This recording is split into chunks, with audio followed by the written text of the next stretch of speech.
देखु वर्तमान आज पंचायत समिति 10म पंचायत समिति बैठक ये अनुष्ठित हो पोलचरा पंचायत समिति एठिरे आमर चेयरमैन वाइस चेयरमैन बीडीओ समस्त सरपंच समिति सभ्य जिला परिषद और समस्त लाइन डिपार्टमेंट ऑफिसर मैंने उपस्थित थे। आमर जो सरकार लक्ष्य रही विकसित गाँ विकसित ओडिशा से परिप्रेक्षी आज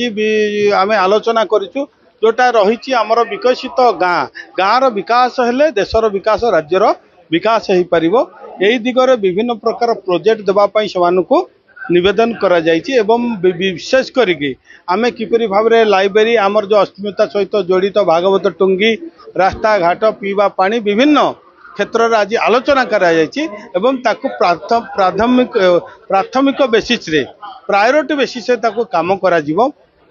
एवं आज समस्त लाइन डिपार्टमेंट मध्य आसीथिले समस्त अधिकारी मानक सहित आलोचना करा जायछि शिक्षा स्वास्थ्य गमनागमन एवं पानीय जल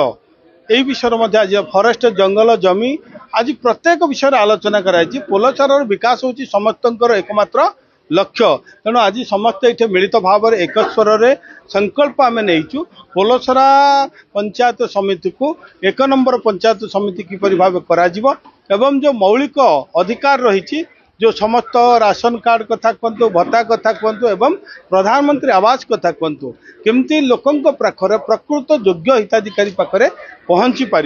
से विषय आज संपूर्ण आलोचना करा एवं योग्यता भित्तिक प्रायोरिटी दे काम करने आज निष्पत्ति लिया।